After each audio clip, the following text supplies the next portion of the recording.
आज हम योग समग्र जीवन की ओर इस पुस्तक में से अगला भाग जो है वो हम देखने वाले हैं। योगाभ्यास एवं आहार, निर्देश एवं सावधानियाँ। साधक को योगाभ्यास प्रारंभ करने से पूर्व निम्नांकित निर्देशों एवं सावधानियों की भली भांति जानकारी आवश्यक कर लेना चाहिए। यद्यपि योगाभ्यास हर उम्र, जाति, धर्म, संप्रदाय तथा लिंग के व्यक्ति कर सकते हैं, किंतु इनका लाभ साधक को तभी मिलता है जब उनका अभ्यास पूर्ण जानकारी, कुशल मार्गदर्शन तथा उचित तैयारी से की जाए। यहाँ पर कुछ आवश्यक निर्देश तथा सावधानियों का उल्लेख किया जा रहा है। समय तथा स्थान, आसन, प्राणायाम तथा बंद मुद्रा आदि का अभ्यास सूर्योदय के पूर्व अथवा सायं किया जाता है। सूर्यास्त के पश्चात का समय सर्वोत्तम होता है, किंतु वे लोग जिनके पास सुबह या सायं का समय उपलब्ध नहीं है वे कभी भी अभ्यास कर सकते हैं। भोजन के बाद के समय को छोड़कर योगाभ्यास कभी भी किया जा सकता है।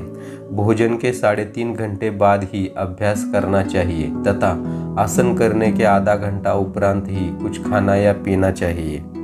योगाभ्यास स्वच्छ हवादार जगह में तथा कीड़े मकोड़े और शोरगुल रहित स्थान में करना चाहिए। कमरे की हवा शुद्ध एवं ताजी होनी चाहिए ताकि श्वास के साथ आप स्वतंत्र रूप से ऑक्सीजन ले सकें। घर के साज सामान, आग अथवा अन्य किसी ऐसी चीज के पास अभ्यास न करें जो आपके अभ्यास में बाधक बने।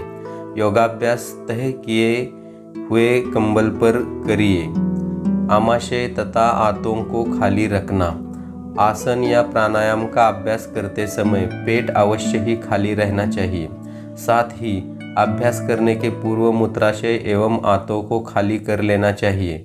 यदि आपको कब्ज की शिकायत हो तो 2-3 गिलास पानी पीकर शौचालय जाना चाहिए। मल त्याग का निश्चित समय निर्धारित कर प्रतिदिन उसका पालन किया जाए तो कब्ज से छुटकारा मिल जाता है, किंतु औषधियों के सेवन से बचे, अन्यथा आंतों की स्वाभाविक शक्ति शिथिल हो जाती है। कब्ज से ग्रस्त व्यक्ति पहले हल्के आसनों का अभ्यास करे और जब पेट साफ होने लगे तो कठिन आसनों का अभ्यास प्रारंभ कर दे। धूप, कई घंटे बाहर धूप में रहने के बाद आसनों का अभ्यास नहीं करना चाहिए। आधा घंटे तक आराम करने के पश्चात आसनों का अभ्यास किया जा सकता है। स्नान, योगाभ्यास स्नान करने के उपरांत करना श्रेयस्कर होता है क्योंकि इसमें आसनों का प्रभाव बढ़ जाता है, किंतु वे लोग जो अभ्यास के पूर्व स्नान नहीं कर पाते उन्हें चाहिए कि अभ्यास के आधा घंटा पश्चात स्नान कर लें। वस्त्र, योगाभ्यास ढीले, हल्के और आरामदायक कपड़े पहनकर ही करें। कलाई, घड़ी, बेल्ट, चश्मा तथा हैट आदि उतारकर ही आसनों का अभ्यास करना चाहिए। तनाव, अभ्यास करते समय अनावश्यक जोर नहीं लगाना चाहिए। प्रारंभ में मांसपेशियां कड़ी हो सकती है, किंतु कुछ ही दिनों के नियमित अभ्यास के उपरांत शरीर के अंगों में लचीलापन आता जाता है, जिससे अभ्यास में कठिनाई नहीं होती है। किंतु इस बात का सदैव ध्यान रखें कि सहज स्थिति में ही आसन तथा प्राणायाम आदि अभ्यास करना चाहिए। श्वास प्रश्वास, सभी आसनों में श्वास क्रिया नासिका द्वारा लेनी चाहिए, न कि मुंह से, किंतु यदि इसके विपरीत किसी क्रिया में मुंह द्वारा श्वास क्रिया करनी है तो इसका स्पष्ट निर्देश दिया जाएगा। आसन की अंतिम स्थिति में श्वास कभी भी रोकनी नहीं चाहिए। प्राणायाम आदि क्रियाओं में श्वास संबंधी निर्देश उस अभ्यास के विवरण में देख ले। छाले, टीबी, हर्निया या किसी दीर्घ व स्थायी रोगों से पीड़ित है उन्हें अभ्यास प्रारंभ करने के पूर्व योग्य योग शिक्षक एवं अपने चिकित्सक से परामर्श अवश्य ले लेना चाहिए। शिथिलीकरण, आसन या प्राणायाम आदि के अभ्यास के पश्चात 10 या 15 मिनट के लिए शवासन का अभ्यास अवश्य कर लेना चाहिए। शवासन कर लेने के उपरांत शरीर तथा मन ढीला एवं तनाव रहित हो जाता है। यदि कभी अभ्यास के दौरान थकान होने लगे तो अभ्यास बंद कर तुरंत शवासन का अभ्यास कर लेना चाहिए। गर्भावस्था एवं प्रसूति के उपरांत योगाभ्यास, गर्भावस्था के पहले 3 महीने में सभी आसनों का अभ्यास किया जा सकता है। इस समय ऐसे सरल आसनों का अभ्यास करना चाहिए जो मेरुदंड को सशक्त तथा लचीला बनाते हो तथा उदर पर अनावश्यक दबाव न डालते हो। गर्भावस्था के तीसरे माह के बाद बद्ध कोणासन या ताड़ासन प्रतिदिन किया जा सकता है। गर्भावस्था के पूरे काल में बिना कुंभक के प्राणायाम का अभ्यास किया जा सकता है, क्योंकि नियमित प्राणायाम का अभ्यास प्रसूति के समय सहायक होगा। प्रसूति के पश्चात पहले या दूसरे महीने में आसन नहीं करना चाहिए। इसके पश्चात हल्के फुल्के आसन या प्राणायाम प्रारंभ किया जा सकता है। प्रसूति के 3 महीने के बाद सभी आसन सुविधानुसार किए जा सकते हैं। महिलाओं के मासिक ऋतुस्राव के संबंध में निर्देश। मासिक ऋतुस्राव के समय आसन न करें। ऋतुस्राव के 3 दिन के पश्चात हल्के आसनों का अभ्यास किया जा सकता है। मासिक ऋतुस्राव के समय किसी भी हालत में सिर नीचे करने वाले आसनों का अभ्यास न किया जाए, यथा शीर्षासन, सर्वांगासन या वृश्चिकासन आदि। आहार। योग के अभ्यासी को सात्विक, संतुलित, प्राकृतिक तथा शाकाहारी भोजन ग्रहण करना चाहिए। यद्यपि योग किसी को जबरदस्ती शाकाहारी बनने की सलाह नहीं देता है,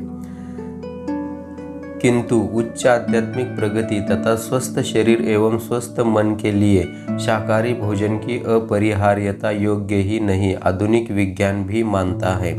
साधक को अपनी भूख शांत करने के लिए पर्याप्त भोजन लेना चाहिए, किंतु इतना अधिक नहीं कि भारीपन और सुस्ती का अनुभव होने लगे। भोजन से संबंधित 2 दृष्टिकोण हैं। क्या आप जीने के लिए खा रहे हैं अथवा खाने के लिए जी रहे हैं? भोजन द्वारा पंच तत्व की प्राप्ति। आकाश मिताहारी बनकर, वायु हरी सब्जियों द्वारा, अग्नि फलों द्वारा, जल तरल पदार्थों द्वारा, पृथ्वी अन्न कणों द्वारा। भगवान कृष्ण ने गीता में भोजन के 3 प्रकारों का उल्लेख किया है। तामसिक आहार अधपका, रस रहित, दुर्गंध युक्त, बासी, उच्छिष्ट तथा अपवित्र भोजन तामसिक आहार माना जाता है। राजसिक आहार कड़वे, खट्टे, चरफरे, लवण युक्त, बहुत गर्म, तीखे तथा दाह कारक आहार राजसिक आहार के अंतर्गत आते हैं। सात्विक आहार जो आहार आयु, बुद्धि, बल, आरोग्य, सुख और प्रीति को बढ़ाने वाले, रस युक्त, चिकने और स्थिर रहने वाले तथा स्वभाव से मन को प्रिय हो, वे सात्विक आहार के अंतर्गत आते हैं। भोजन के आवश्यक नियम। 1. भोजन एकाग्र चित्त एवं शांत चित्त होकर करना चाहिए। 2. भूख अच्छी तरह लगने पर ही भोजन करना चाहिए। 3. खूब चबा चबा कर ही भोजन करना चाहिए। 4. भोजन की मात्रा पर विशेष ध्यान दें। भूख को शांत करने के लिए भोजन ग्रहण करें, न कि स्वाद के लिए। 5. गरिष्ठ भोजन से परहेज करें।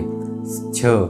रात में सोने के 3 घंटे पूर्व ही भोजन कर लेना चाहिए। 7. 2 भोजन के बीच कम से कम 5 घंटे का अंतर अवश्य रखना चाहिए, जिससे भोजन अच्छी तरह पच जाए। 8. भोजन करते समय बातचीत नहीं करना चाहिए और न ही टीवी आदि देखना चाहिए। 9. मिर्च, मसालेदार तथा उत्तेजक पदार्थों का उपयोग नहीं करना चाहिए। 10. बासी भोजन से सख्त परहेज करना चाहिए। 11. भोजन करते समय बीच बीच में पानी नहीं पीना चाहिए। भोजन करने के आधे घंटे पूर्व या 1 घंटे पश्चात ही पानी पीना चाहिए। 12. चाय, कॉफ़ी, तली भुनी चीज़ें, धूम्रपान, शराब, तंबाकू आदि गुटखे के प्रयोग से बचें। 13. भोजन करने के तुरंत बाद शारीरिक या मानसिक श्रम नहीं करना चाहिए। 14. बहुत गर्म या बहुत शीतल भोजन पाचन क्रिया को नुकसान पहुंचाता है। 15. चीनी, मैदा, पॉलिश्ड चावल, पिज़्ज़ा, बर्गर आदि भोज्य पदार्थों से परहेज करें। 16. नमक, मिठाइयाँ, मसाला तथा घी आदि की मात्रा घटाएं। 17. चिंतित, शोकातुर, थकान एवं जल्दबाजी में कभी भोजन न करें। 18. भोजन करने से पहले व पश्चात हाथ तथा मुंह अच्छी तरह साफ कर लेना चाहिए। भोजन के उपरांत दांत अवश्य साफ कर ले। 19. भोजन के समय मौन रहे।